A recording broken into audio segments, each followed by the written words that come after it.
Hey guys, how's it going? Hope you're doing well. My name is Crown, and today I'm going to read you some very interesting stories that I hope that you're gonna love. And now, without further ado, let's go!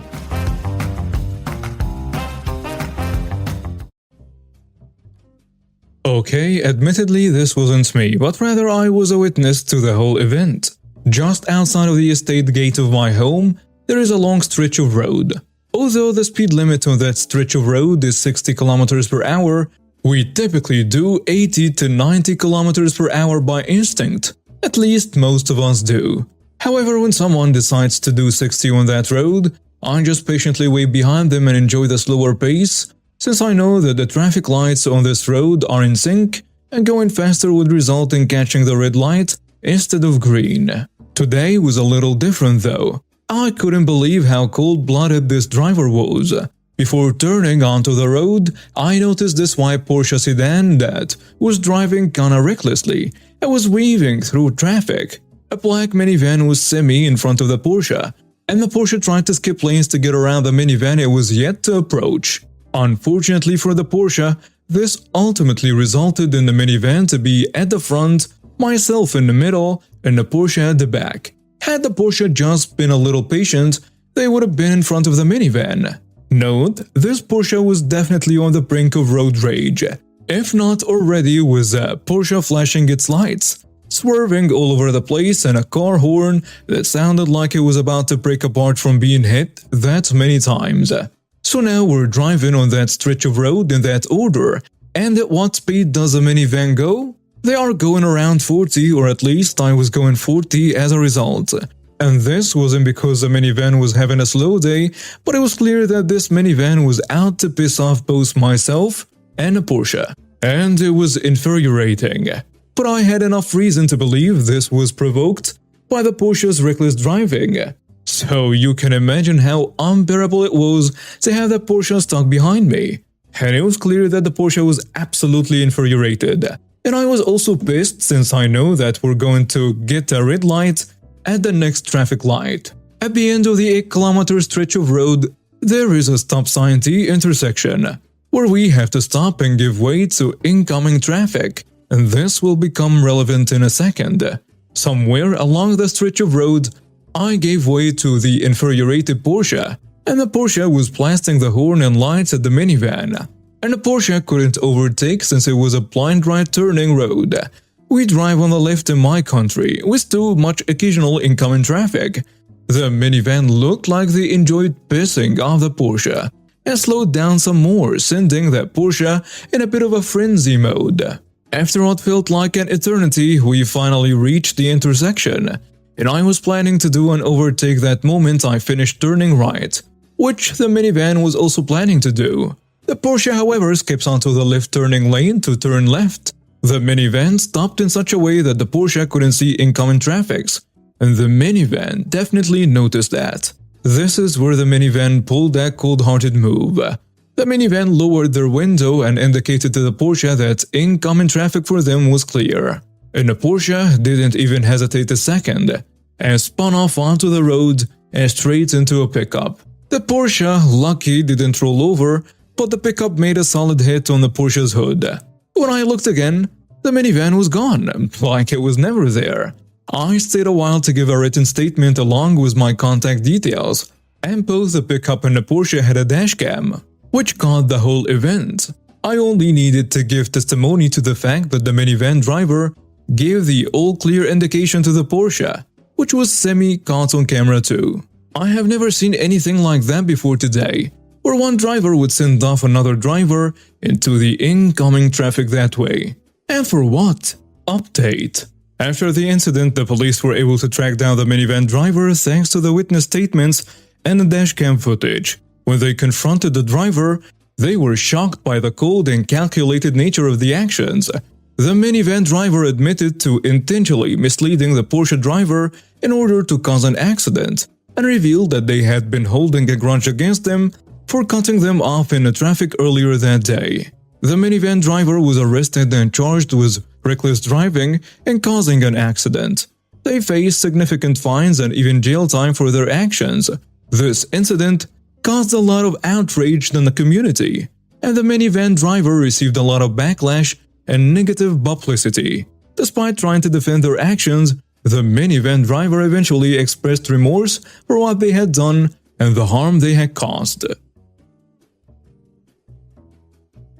I had always dreamed of starting a family with my husband. We have been trying to have a baby for years, and when we finally succeeded, we were overjoyed. Being a mother came naturally to me, and I loved nothing more than spending time with my infant daughter and our dog, a playful golden retriever named Bella. I enjoyed taking my daughter for walks in the park, relishing the opportunity to soak up the sunshine and breathe in the fresh air. But on this particular Saturday afternoon, our peaceful walk was interrupted by a rude and entitled woman that we will call Karen. Karen was having a terrible day and was looking for someone to take her frustration out on. When she saw me pushing my infant daughter in a stroller and walking our dog, she saw an easy target. Without hesitation, Karen marched up to me and demanded that I get out of her way. "Move!" she yelled. I, who had done nothing to deserve such hostility, tried to explain that I was simply trying to enjoy a walk with my infant daughter and our dog. "I'm sorry, but I'm just trying to take my daughter for a walk," I said calmly. But Karen was not interested in listening. "I don't care what you're doing," she spat out. "You need to get out of my way." She continued to berate me, raising her voice and causing a scene. I felt overwhelmed and threatened by her aggressive behavior, so I decided to take my daughter out of the stroller and carry her in my arms. But Karen was not about to let me go so easily. She followed me, continuing to pick a fight and causing a disturbance in the park. "You think you're better than me just because you have a kid and a dog?" she shouted. As the altercation escalated, Karen grew more and more angry. She kicked Bella out of her way and pushed the now empty stroller aside, determined to have the last word. "You're just a stuck-up little witch," she said, getting in my face. I had had enough. I couldn't let this woman continue to threaten me and my family, so I called out to a park ranger for help, hoping that he could intervene and stop Karen's aggressive behavior. The park ranger, who had been keeping an eye on the situation, immediately sprang into action. "Ma'am, I'm going to have to ask you to leave," he said, and she immediately shoves him and shouts at him, "Do you think that some cop wannabe like you is going to scare me? Huh, park boy?" And the ranger instantly tackles Karen to the ground. She struggled and protested as he handcuffed her and called for backup. "You can't just go around attacking people like that." Karen struggled and protested, but it was no use. The park ranger was too strong and he had no tolerance for Karen's entitled and aggressive behavior. As he led her away in handcuffs, I breathed a sigh of relief. I was shaken by the incident, but grateful to the park ranger for stepping in and protecting me and my young family. I knew that I had done nothing wrong and that I had every right to enjoy the park in peace with my infant daughter and our beloved dog. Thankfully, Bella was fine after getting kicked by Karen and was still her playful and energetic self. It's unclear what exactly happened to Karen after she was arrested by the park ranger. It's possible that she was charged with disturbing the peace and assault. Depending on the specifics of the incident, she may have also been banned from the park and required to attend anger management classes or counseling. It's difficult to say for sure without knowing more information about the situation. Regardless of what happened to Karen after she was arrested, I'm just grateful that I was able to get help and protect myself and my young family.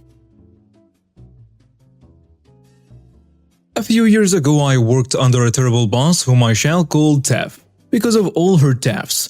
Unfortunately, I am not exaggerating when I say terrible. She had HIPAA violations on record, writing people up for stuff that she told them to do, writing them up for things that happened when they weren't even there, changing people's schedules with no notice and then getting them in trouble when they didn't show up for the changed schedule, trying to write people up for using FMLA, that general yelling and pity-bullying bad managers do, and the works. Senior management knew about all of this and aided and abetted her. Anyways, after being hauled into a meeting with her and a senior manager where she lied about me and did her best to paint me as lazy and generally terrible worker, I'd had enough. I went to the other senior manager, who shall be called Spineless, for reasons you can probably guess, and told him that I couldn't deal with this anymore, and I had to be transferred to another department in the store. I had experience in a few other areas, which were in high demand, so it wouldn't be hard to find a place for me. It would just be hard to fill my spot in the bakery, especially given it was late in the year and we were always incredibly busy over the holidays. Spineless said no. Well, actually he said that he'd see what he could do, but it wasn't likely to happen because I was too important to the bakery to lose. I pointed out that it was so stressful that it was affecting my health and I really couldn't continue. If I had to, I was going to be calling out. He still said no. We can't do anything unless you have a medical condition. Now see, I knew what he actually meant was that there was no way in hell they were actually doing anything, so I should just shut up already. Unfortunately for him, I don't like subtext like that, and I didn't feel like dealing with the mistreatment anymore. So I sat there for a moment, debating, and decided to give him what he said he needed.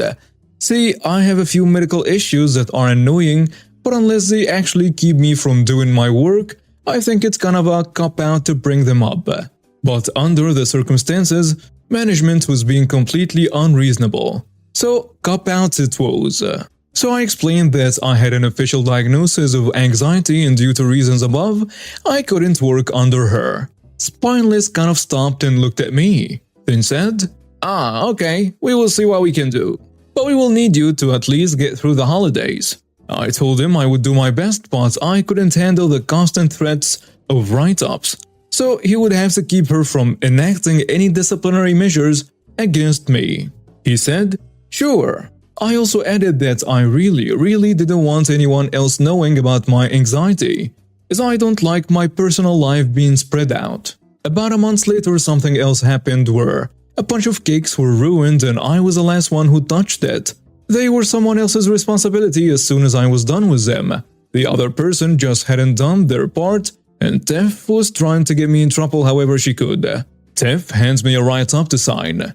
I am furious, but I carefully write down in the comments section that I have a medical condition interfering with my work, which I had already notified senior management of. Then I insist on having her give me a photocopy of it, which they are supposed to do but often don't. I heard from the supervisor who was also present that when she saw what I had written, Tiff had an appropriately shocked Pikachu face and asked if the supervisor had known anything about my mysterious medical issue. For once, Spineless had followed directions and not shared private information with the world.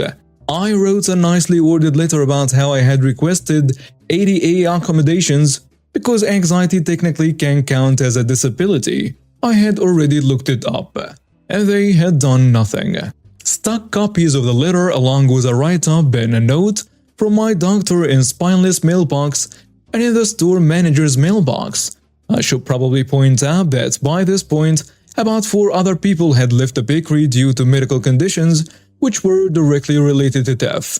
They were legit medical conditions, but either exacerbated by her or used as an excuse to get away from her. So I certainly wasn't the first person to do this. Lo and behold, when you stuff enough legal terms along with relevant meeting recaps and dates into a letter, people do something about it. I had meetings with both the store manager who insisted he had heard nothing about this, and Spineless, and they offered to get me out immediately but asked if there was any possible way for me to stay through Christmas, which was about 2 weeks away. I didn't really want to be working in a different area when everyone else was already crazy busy with no time to catch up. So I agreed under the condition that they changed my schedule so that I wasn't scheduled with Tiff at any point in time. And what do you know? They got me out right after Christmas. So yeah, ask and you shall receive, jerks. Hilariously enough, come February, Tiff went on vacation and the bakery supervisor asked me if there was any way I could come back to help cover, which of course I could do. Figured I might as well stick it in their face that the manager was a problem, not the department. Sadly, they didn't do anything about her, until she transferred to a different store, where she is no doubt still wreaking havoc. but I escaped with my sanity mostly intact, so it was a win for me. So here is a malicious compliance story that made my family laugh for years and still does. Note, I was born with congenital cataracts and I'm 85% blind. A good few years back, when I was about 24 to 25 years old, I went to Cyprus with my grandparents to visit relatives. My grandparents originally came from there and moved to the UK when they were like 16. My cousin, 14 female, also came along. Now it's important to mention that we are Greek Cypriots. Certain things are expected when we visit relatives, such as helping out with things if we can, and offering our help for whatever our host might be doing. It's also worth mentioning that I have a side problem, but I'm extremely independent in spite of it. So we were visiting relatives and every time I offered to help out, either taking dishes into the kitchen, bringing them out of the kitchen, washing them up, even getting a glass of water, I kept being told to sit down, that they could handle it. I didn't understand why, as I'm perfectly capable. I thought it might be to do with my eyes. One day we were visiting a great auntie of ours who owns a little summer home by the sea, not too far from where we were staying. Now, when we visit this auntie, I always go swimming. She is literally not even a couple of minutes away from the sea. Now, as I went to offer my help to my great aunt, I heard my 14-year-old cousin talking to her in Greek. Another important note, I can't string together a sentence in Greek. My father is English and had something against us speaking Greek. But although I'm not a fluent speaker, I can read, write, and understand Greek. My family doesn't know this. They assume that because I'm not a fluent speaker, that they can basically hide their conversation between other people. My cousin was telling my great aunt how clumsy I am, how stupid I am, how I'm a little soft in the head. She was saying it in Greek. She thought I couldn't understand her, but I knew exactly what she was saying. Even if I couldn't string sentences together myself, I knew what she was saying about me. I added two and two together and realized my cousin was very obviously telling all my relatives this. She did it because she thought she'd get praised if she helped bring out the food without me. I was angry, but I knew the perfect revenge. We ate lunch and after we were finished eating, my great aunt asked my cousin for her help to take the dishes in and do the washing up. She's been on her feet most of the morning preparing the food. My cousin looked at me knowing my great aunt couldn't speak English and said, "Hey OP, Auntie needs help taking the plates in and doing the washing up," because now she was bored and expected to run off to the beach and leaving me doing the hard work of cleaning up after. So I looked at her and said, "But I'm too stupid and clumsy and soft in the head to help Auntie out. Besides, she asked for your help, not mine." She went pale, realizing I knew what she had said, but she doubled down. "I helped bring everything out. You could help take it all in." I laughed at her, picked up the book I brought with me, and got up from the table, grabbed the towel I brought with me, and went to walk off. My cousin started whining to my grandparents that I wasn't helping her. My grandmother looked at her and said, "You made your bed. Now you lie in it. Your cousin caught you lying about her, and now she can go to the beach while you help your aunt." My cousin went completely white then. So I went to the beach, swam for 30 minutes, then chilled out on a deck chair, reading my book under the shade of a nice umbrella. By the time my grandparents called to me that we were heading home, my cousin had spent all of it helping to wash up, dry things, and put them away. She hadn't gotten to be lazy and go to the beach to enjoy the sea. I could have helped her, I simply decided that I wouldn't, as she never earned my help. Since then, every time we went to a relative's home and she was asked to help, I watched with a smirk on my face. To this day, I'm 37 this year, I still want to help her. She made out I was incapable to people, so now she suffers the consequences. It is the malicious compliance that keeps on giving to me. So 2 weeks ago on the weekend, I was with my friend at a fiction convention. Him and me was cosplayed as Connor and RK900 from Detroit Become Human. For those who don't know the game, we were basically android robots with blue LEDs and a serious face. Just to know, on the cosplay we have this blue armband who looks like the security armband if you don't pay attention. The food truck of the convention was outside, and my friend cannot go outside because it was freezing cold. My sister, who was with us, was hungry, so she went with me too. But my friend decided to wait for us close to the exit, where there were 2 doors for use only. One for the control room, I think. So there were not so many people who passed by, and he couldn't wait there. My friend, he was in his role of a character, remember? So he's standing here with a serious face and doesn't talk at all. Some people thought he was a security guard. It has to be said he was in front of the real security guard. So people who don't know the cosplay thought he worked there because, you know, armband, serious face, his location, and the other guards. During this time I kept company with my sister, but I was cold too, so I began to be more with my friend than my sister. When my friend told me about people thinking he worked there, I thought about this subreddit and laughed.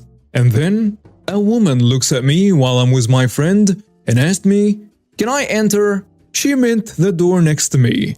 I was surprised, just frowned and said, And quickly she added, "I have a card, see?" And showed me her card proving she's here for work. I understood immediately, but still was a little bit dumbfounded, and I said, yeah, you can." She went into the control room and I chuckled a little. She didn't even see that I wasn't working here. But the bonus is, the security guards don't take this badly. And they just told me, the next person who asks you, even if they have cards, say no to them, firmly. Naturally, they were joking. But it was fun, and I discovered that my friend and I could become security guards, apparently.